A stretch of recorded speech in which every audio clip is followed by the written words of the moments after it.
तो हरे कृष्ण सर्वप्रथम आपण सभी भक्तों चरण कमल मोर कोटि कोटि प्रणाम। वाछा कल्पतरुभ्यश्च कृपा सिंधुव्येव च पतितानां पावनेभ्यो वैष्णवेभ्यो नमो नमः। जय अनंत कोटि वैष्णव वृंद की जय। जगत गुरु श्रील प्रभुपाद की जय। पतितान श्री गुरु महाराज की जय। श्रीमद् भगवत गीता की जय। तो ढेर सारा शुभकामना शुभेच्छा आपण समस्त को आज रही आम साधु संघ प्रोग्राम रे। तो आम समस्त परम सौभाग्य तो आम भगवान बाणी श्रीमद् भगवत गीता शुणुचे। केते जन्म बीती गला भावतु केते लोक संसार तो मनुष्य भी केते अच्छे ना किंतु समस्त को कौन सौभाग्य मिलूँ जो मैंने अन्य धर्म जमी मुसलमान बा ख्रीष्टान धर्म जो मैंने मनुष्य तो से माने ना से तो आत्मा सब तो भगवान अंश आज से धर्म जन्म निजक कहते आम मुसलमान कि आम ख्रीष्टान किंतु कौन से भगवत गीतार आश्रय नहीं पारे। तेणु से तो कहते बहुत भाग्यर थिले जाए कि जड़े कहते ना बहु जन्मर भाग्य फले वैष्णव आसिया मिले से वैष्णव को मुखर जो शुणु भगवान तो भगवत गीता कही गले 5000 वर्ष हो आज आमर बहुत सौभाग्य से आज वैष्णव मुखर माने प्रभुपाद डायरेक्ट मुखर आम मुख निश्चित बाणी शुणुचे यानी कि उच्चिष्ट भगवान माने कह भगवान को प्रसाद है भगवत गीता महाप्रसाद से प्रभुपाद मुखर बाहर के आसी पुणी से महाप्रसाद कहीं भक्त जो अनुभूति करके तार से भक्ति को आचरण करके से निजे प्रस्तुत कर तो सेटा आम जीवन में एफेक्ट पड़े बहुत हृदयंगम हुए आम से पालन करूँ। तो प्रभुपाद असीम करुणा आम मान समस्त आज आम एत सुंदर भगवती गीता को आम बुझुचे आम बहुत सुंदर आसिक आम पहुँची जाइए कईटी अष्टम अध्याय द्वितीय नंबर श्लोक जो अर्जुन प्रश्न अर्जुन ये दुईटा श्लोक कौन कौन प्रश्न कले प्रथम श्लोक करते ब्रह्म कौन आध्यात्म कौन सकाम कर्म कौन देवता माने कौन अधियज्ञ कौन हाँ बा से देहरे केउं अंशरे माने बास करती आ लास्ट क्वेश्चन थिला सबुठ इम्पोर्टाट 7 नंबर क्वेश्चन जे जो माने भक्ति जगह सेवारत होती तो से मृत्यु समय किमिति आपन को मन पकाती कहीं ना कहीं प्रश्न पचारे ना सप्तम अध्याय 29 और 30 नंबर भगवान कही कौन कहीकि जाइए जे जो बुद्धिमान लोके वृद्धावस्था और मृत्यु रक्षा पाइबा को चेष्टा करती से माने भक्ति जोग मार्ग में सेवारत हो मोठारे आश्रय ग्रहण करथांती वास्तव में से ब्रह्म कौन हाँ एवं भल भाव दिव्य कर्म तथा सकाम कर्म संबंध में सबकि जानी था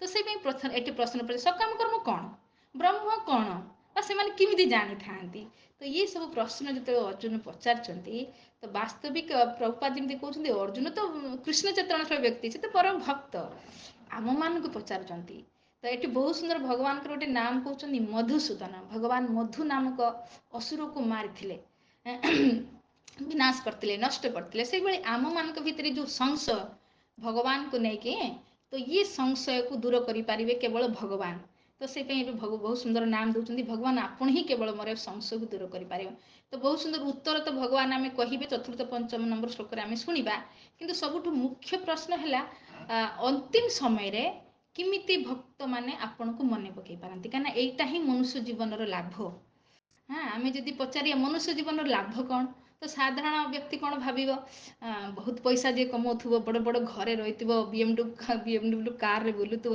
यही तो मनुष्य जीवन लाभ ना कि साधारण लोक यही धारणा होता पारे किंतु शास्त्र कौन कहूँ जदि आम भागवतम को जीवा भागवतम यही प्रश्न पचारि सौनकादि ऋषि मानी कौन पचारि जे मनुष्य जीवन लाभ कौन एत लक्ष जन्नी काटिला पर जो मनुष्य जीवन आमको मिली ए मनुष्य जीवन लाभ कौन तो बहुत सुंदर कहते एतावान सांख्य योगाभ्याम स्वधर्म परिनिष्ठया जन्मे लाभ परे पुंसा अंते नारायण स्मृति कौन कहले जे एतावान सांख्य यज्ञ माने जी आत्मा और परमात्मार ज्ञान को पूरा जानी भल भाव जानी आ स्वधर्म परिनिष्ठया निष्ठा सहकार से तार कर्तव्य को ठीक ठीक पालन करुच्ची पितामाता सेवा करुच्ची समाजर सेवा करुच्ची देशर सेवा करुच्ची जहाँ जहाँ तार कर्तव्य से ठीक ठीक करुच्ची आ शरीर आत्मा विषय ज्ञान भी ताको सब जना किंतु जन्मे लाभ परे पुंसा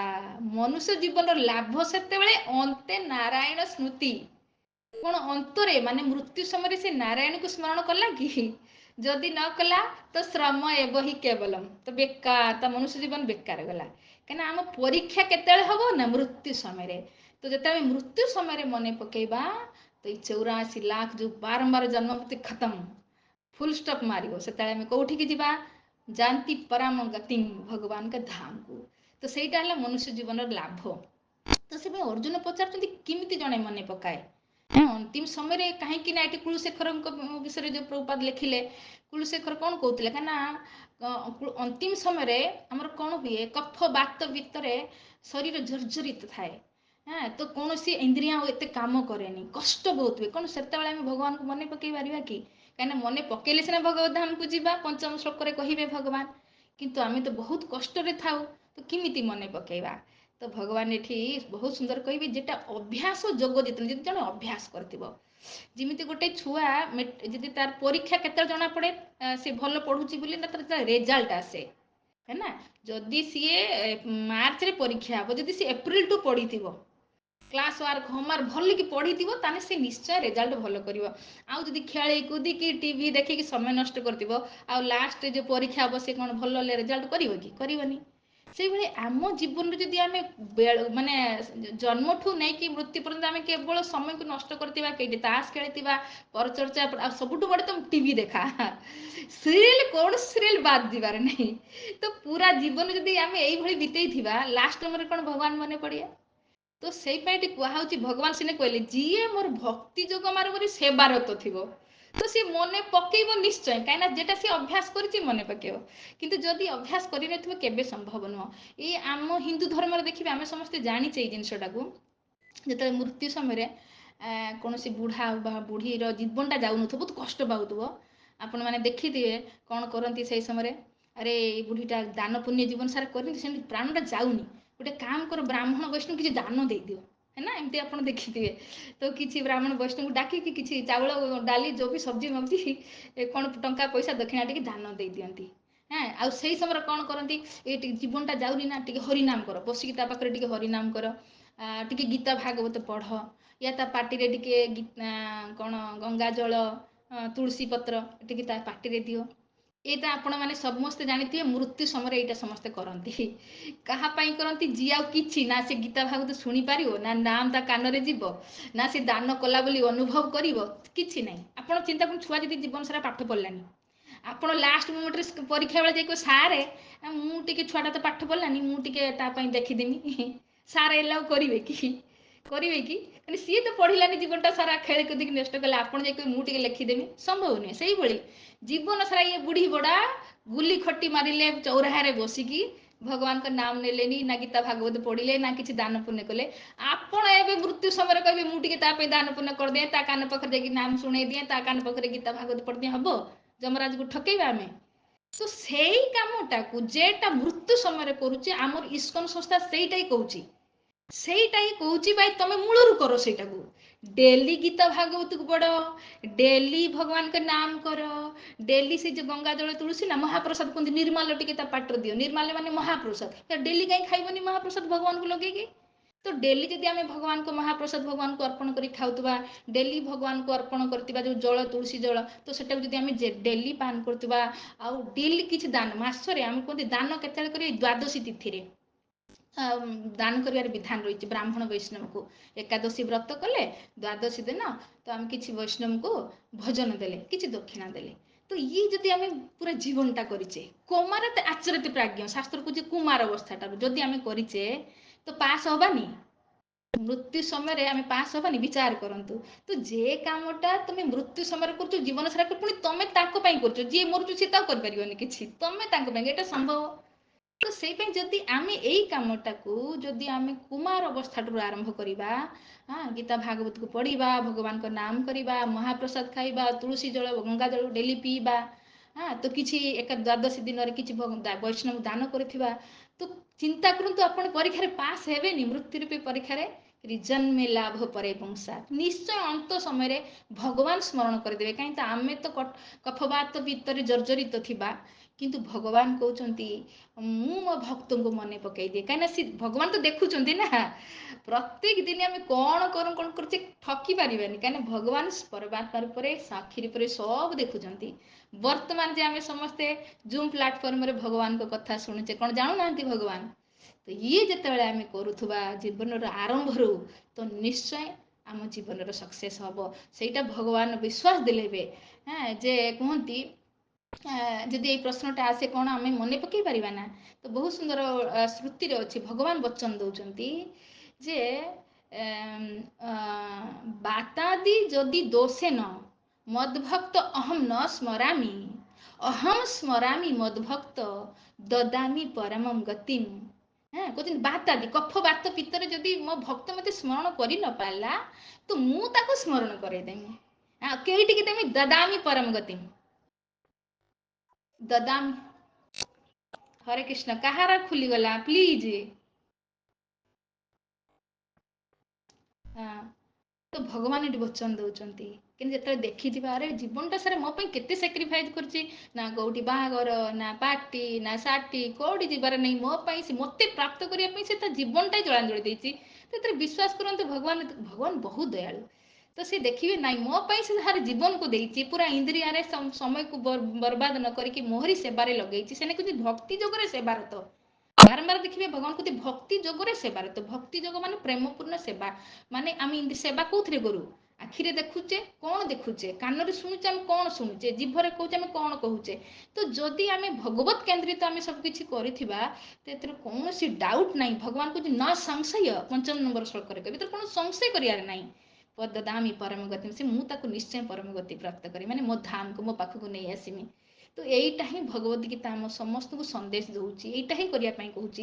ସେପାଇଁ ନାଁଟା ଦେଖନ୍ତୁ ଅକ୍ଷର ବ୍ରହ୍ମ ଯୋଗ, କି ସୁନ୍ଦର। ମାନେ ଏଇଟା ଭଗବତ ପ୍ରାପ୍ତିର ଯୋଗ। କାହିଁକି ନା ଯଦି ଆମେ ସପ୍ତମ ଅଧ୍ୟାୟ ଅନୁସାରେ କର୍ମ କରିଥିବା, ସପ୍ତମ ଅଧ୍ୟାୟରେ କ'ଣ କଲେ? ଜ୍ଞାନ ବିଜ୍ଞାନ ଯୋଗ। ଜ୍ଞାନ ମାନେ ଜାଣିବା ମୁଁ କିଏ, ଭଗବାନ କିଏ, ମାୟା କ'ଣ, ଭଗବାନଙ୍କୁ ପ୍ରାପ୍ତ କରିବାର ମାର୍ଗ କ'ଣ। ଯଦି ଏଇଟା ଆମେ ଜାଣିଗଲେ, ତ ଏବେ କ'ଣ କରିବା? ପ୍ରାକ୍ଟିକାଲି ଜୀବନରେ ଉତାରିବା। ଭକ୍ତି ଯୋଗରେ ଲାଗିଯିବା। ନବଦା ଭକ୍ତି ଶ୍ରବଣମ୍ କୀର୍ତ୍ତନ ବିଷ୍ଣୁ ସ୍ମରଣମ୍ ପାଦ ସେବନମ୍ ଅର୍ଚ୍ଚନମ୍ ବନ୍ଦନମ୍ ଦାସ୍ୟମ୍ ସକ୍ଷମ ଆତ୍ମନିବେଦନମ୍। ଏ 9 ଭକ୍ତିରେ ଯଦି ଆମେ ନିଜକୁ ଲଗେଇବା, କୌଣସି ମାନେ ସନ୍ଦେହ ନାହିଁ ଯେ ଭଗବାନ କି ପ୍ରାପ୍ତି ହେବନି। ତେଣୁ ଏଇ ଅଧ୍ୟାୟଟା ନାହିଁ ଅକ୍ଷର ବ୍ରହ୍ମ। ଏବେ ଆମେ ନିଜ ବ୍ରହ୍ମ ମାନେ ଆତ୍ମା, ଅକ୍ଷର ମାନେ ଆଉ କେବେ ନଷ୍ଟ ହେବନି। ମାନେ ଆମେ ନଷ୍ଟ ହୁଏନି, କିନ୍ତୁ ଆମେ ଯେହେତୁ ଶରୀର ଧାରଣାରେ ରହିଯାଇଛେ, ତ ଆମେ ସବୁବେଳେ ଭାବୁଛେ ଆମେ ମରିଯିବା। ଆତ୍ମା କେବେ ମୃତ୍ୟୁ ହବନି ଆତ୍ମାର, ଆମେ କେବେ ମରିବାନି। କିନ୍ତୁ ଆମେ ଯେହେତୁ ଅନନ୍ତ ଜନ୍ମରୁ ଶରୀରକୁ ଧାରଣ କରିକି ଆସିଛେ, ତ ତାଦାତ୍ମ୍ୟ କରିନେଇଛେ। ସେଇପାଇଁ ଦେଖନ୍ତୁ ଶରୀରରେ ହୁଏ ନା ସୁଖ ଦୁଃଖ, ଲାଭ ହାନି, ଯଶ ଅପଯଶ, ନିନ୍ଦା ଅପନିନ୍ଦା, ଯୋଉ ବି ମାନ ଅପମାନ, ଇଏ ସବୁ କାହାର ହଉଛି? ଶରୀରରେ ହଉଛି। କିନ୍ତୁ ଆତ୍ମା ଭାବୁଛି ମତେ ହଉଛି, କାହିଁକି ନା ଶରୀର ସହିତ ସେ ତାଦାତ୍ମ୍ୟ କରିନେଇଛି। ଯେତିକି ଶରୀର ଅଲଗା, ଆତ୍ମା ଅଲଗା। ଆତ୍ମା ସତ୍ ଚିତ୍ ଓ ଆନନ୍ଦମୟ, ଯେହେତୁ ଭଗବାନଙ୍କ ଅଂଶ। କିନ୍ତୁ ସେ ଭଗବାନଙ୍କୁ ବି ଭୁଲି ଯାଇଛି, ନିଜକୁ ବି ଭୁଲି ଯାଇଛି, ଆଉ ଶରୀର ସହିତ ତାଦାତ୍ମ୍ୟ କରିନେଇଛି। ତ ସେ ପାଇଁ ସାରା ଦ୍ୱନ୍ଦ୍ୱ ଆସିକି ପହଞ୍ଚିଯାଇଛି ତା ପାଖରେ। ସୁଖ ଦୁଃଖରେ ସେ ମ୍ରିୟମାଣ ହେଇଯାଉଛି, ହେଲା ସବୁ କିଛି ପରିସ୍ଥିତିରେ ସିଏ ଯେମିତି ତା ଜୀବନରେ ପରିସ୍ଥିତି ଆସୁଛୁ, ସେଇଥିରେ ସେ ଭାସି ଯାଉଛୁ। କିନ୍ତୁ ଏଟା କେତେବେଳେ ହବ? ନିଜକୁ ନିଜ ସ୍ୱରୂପରେ କେତେବେଳେ ସ୍ଥିର ହେଇଯିବ, ଅକ୍ଷର ହେଇଯିବ ନା, ଯେତେବେଳେ ସିଏ ଜ୍ଞାନ ବିଜ୍ଞାନ ସପ୍ତମ ଅଧ୍ୟାୟ ଅନୁସାରେ ନିଜ ଜୀବନକୁ ଢାଲିବ, ଆଚରଣ କରିବ। ତ ନିଶ୍ଚୟ ଫେରି ଇଏ ଭଗବତ ପ୍ରାପ୍ତି, ଏଥିରେ କୌଣସି ସନ୍ଦେହ ନାହିଁ। ଏ ଅଧ୍ୟାୟଟା ଆପଣଙ୍କୁ ଏତେ ଆନନ୍ଦ ଲାଗିବ ଯେ ଅକ୍ଷର ବ୍ରହ୍ମ ଯୋଗ। ସେପାଇଁ ଭଗବାନ କହୁଛନ୍ତି, କାହିଁକିନା ସପ୍ତମ ଅଧ୍ୟାୟ ଅନୁସାରେ ଯଦି ଆମେ କର୍ମ କରିବା, ତ ଫେର ଅକ୍ଷର ବ୍ରହ୍ମ ଯୋଗ ମାନେ ଭଗବାନଙ୍କୁ ପ୍ରାପ୍ତି କରିବାରେ ଆଉ ମାନେ କୌଣସି ମାନେ ଭଗବାନଙ୍କୁ ପ୍ରାପ୍ତି ନ କରିବାର କୌଣସି ରାସ୍ତା ହିଁ ନାହିଁ। ନିଶ୍ଚୟ ପ୍ରାପ୍ତ କରିବେ, କିନ୍ତୁ ଆପଣଙ୍କୁ ସପ୍ତମ ଅଧ୍ୟାୟ ଅନୁସାରେ କର୍ମ କରତେ ପଡ଼ିବ। ସପ୍ତମ ଅଧ୍ୟାୟ ଅନୁସାରେ ଯେମିତି କହିଗଲେ, ଯଦି ଆମେ ଭକ୍ତି ଯୋଗ ମାର୍ଗରେ ବୁଝିଗଲେ, ଏବେ ଆମର ସ୍ୱରୂପ ବୁଝିଗଲେ, ଆମେ ଶରୀର ନୁହେଁ, ଆମେ ଆତ୍ମା। ଆତ୍ମାର ସ୍ୱରୂପ ହେଲା କୃଷ୍ଣର ନିତ୍ୟ ଦାସ, ତ ଭଗବାନଙ୍କର ସେବା କରିବା। ତ ଯଦି ଏଇଟା ଆମେ କରୁଛେ, ତ ନିଶ୍ଚୟ ଅଷ୍ଟମ ଅଧ୍ୟାୟ ଅନୁସାରେ ମାମୁପେତ୍ୟ ପୁନର୍ଜନ୍ମ ଦୁଃଖାଲୟ ଶାଶ୍ୱତମ, ଫିର ମତେ ସେ ପ୍ରାପ୍ତ କରିନେବ, ଫିର ତାକୁ ପୁନର୍ଜନ୍ମ ନେଇତେ ପଡ଼ିବନି ଏ ଦୁଃଖାଳୟ ଅସ୍ଥାୟୀ ଜଗତରେ। ତ ସେଇ ପାଇଁ ଏଇ ସାଧୁ ସଙ୍ଗରେ ଆସିଲେ କ'ଣ ହୁଏ? ଆମକୁ ଗୋଟେ ପ୍ରେରଣା ମିଳେ ଏଇ କରିବାର। ଆମେ ଖାଲି ଶୁଣିବା, କିନ୍ତୁ ଜୀବନରେ ଆପ୍ଲାଏ କରିବାନି, ତ ବି କିଛି ମୂଲ୍ୟ ହବନି। आमे शुणिले जे हाँ आमे आत्मा आत्मार काम है भगवान को सेवा करिया तो भगवत धाम को जीवा तो फिर लगी जा आरंभ फिर आम निजक निज सब परीक्षा करवा रातिर शुला बेले मुझे आज कौन कली मो इंद्रिया द्वारा मु भगवान को सेवार केते रही केते मायार सेवा कली तो तेरे आम परीक्षा करवा माइंड आमर मनटा केते समय भगवान को चिंतन कला आखि केते समय भगवान को दर्शन करुच्ची कान केते समय भगवान कथा शुणुची जीभ केते समय भगवान को नाम नहीं तो आम भगवान को परीक्षा कर दबा पूर्व निजे परीक्षा करवा तमर कौन सी समय जमी व्यर्थ नजीव कहीं जदि आम सावधान हवा ताने संसार को आसवानी जदि आपण अनुभव करेंगे संसार तो जहाँ भी मुझे टेम्परारी जहाँ भी मुझे जहाँ पछरे भी दौड़ू ये भी लास्ट हाथ जीव तेणु मत सत्य वस्तु को कहीं अनुसंधान करार नहीं सत्य को प्राप्त करार कहीं मेहनत करार नहीं तो सत्य हेले भगवान तो भगवान को प्राप्त करने आमको प्रत्येक इंद्रिया भगवान को भक्ति जगह सेवारत लगे तो बास निश्चय आज नहीं तो समय अच्छी आज जदि भी आरंभ करवा तो माता जी आपण तो सीना 25 वर्ष होता आपको ठीक टाइम भगवान मन पकईदे आप साधना कले एवं तो आम समय आ कहीं आम केत भक्ति करिया अरे जेबे उठुच से आपण सका से दिन आरंभ करूँ से दिन आरंभ भगवान एत कृपालु कहते स्वल्पमसी धर्म से त्रायते महत भैया एबेठु भी जदि आपण आरंभ करदेवे तो त्रायते महत भया भगवान कहते महान भय मु तुमको रक्षा करमी तो महान भय है 84 लाख जनी को चले जावा पुणी पुनरपि जन्म पुनरपि मरणम पुनरपि जननी जठरे सैन्य बहुत बड़ दुख आ दुईरे नरक नरक को तो कहीं विश्वास करते नहीं कि शास्त्र कहते हमको मानते पड़ो तो नरक को जीवे नहीं कि 84 लाख जनी रे घुरवे नहीं भगवान सुचिताम श्रीमताम गे हे जग भ्रष्ट भी जाए भगवान कहते मु आउ थे तुमको धनी घरे भक्त घरे जन्म देवी एबे जदि स्टार्ट करदेबा ना जदि पूर्ण रूप में कहीं अंतिम समय है आमर भगवान को मन पकड़ एटा कंडीशन जदि आम मन न पकई पारे मान आम एत भक्ति भी है ना आम ए भी संसार आसक्त भगवान मन भी पकईले तो कौन कह रिटर्न आसवा आसने भी किसी असुविधा ना हाँ कौन भक्त घरे जन्म हवा मूलर प्रसाद पाइबा साधुसंग करवा तीर्थ जीवा माने डांसिंग इटिंग फिस्टिंग ये सब भक्त संगे करिया किसी असुविधा नहीं हाँ तो नरकरू आपण बंचीजे 84 लाख जनी को जीवेनि अन्य जनी को जीवेनि पुणी भक्त घरे धनी घरे भगवान कहते प्रतिज्ञा कर धनी घरे भक्त घरे जन्म असुविधा किस बार बार जन्म हेल्ले बस जब भक्त घरे यही साधु संगे कथा शुणा मिलू प्रसाद पाइबा मिलू असुविधा किस प्रभु जेठी रख से मो स्वर्ग से मो वैकुंठ बास तो असुविधा किसी नहीं तेणु आरंभ करदे पड़ो भक्ति को आरंभ करदे जदि साधु संगे आसले साधु संगे बस भगवती गीता को आम बुझिले तो जीवन रही बुझिले तो आरंभ तो करदे ना बाकी गंतव्य अच्छी जब वैकुंठ पहुँचे जेबे जेबे देखा एवं आरंभ तो करदे तो जे मैंने भी हरिनाम करूना मोर अनुरोध प्लीज जे मैंने भी जिते तो प्राय थर कर मोर आशा मुझे भावुची जो मैंने भी करूना प्लीज आरंभ करूँ जानी जन पाखे शुणिले मत एत भल लगे कहले पाखे माला नहीं से शुणिकी कौन कले कहले माला तो नहीं कौन करी से कादर गुटुली गले कादर गुटे 108टा करके हरे कृष्ण कृष्ण कृष्ण हरे हरे हरे राम राम फिर गोटे गुटुल रखिदेवे तो देखो ये भगवान तो भाव देखिए ना तो निश्चय पाखे काली माला पहुँची जीव सी भगवान का नाम करी तो मोर कह कथा आपण भितर जागृत करी मोर काम बाकी से आपण जीवन भाई आपड़ 84 लाख गुरु मत कौन लाभ मोर कौन जाए आसे आम तो बाट पाई चलू बास आपन कहूचे आपड़ जब सतरे बुझुं जिनटा को कहीं मुझे तो मो कथा कहूनी ये भगवान कहते आम से रिपीट करुचे तो जब आप बुझुं आप जीवन मूल्य को बुझुं तो प्लीज भक्ति आचरण करूँ भगवत धाम को चलतु हरे कृष्ण कृष्ण कृष्ण हरे हरे राम राम राम हरे हरे समय हो रखुचे हरे कृष्ण।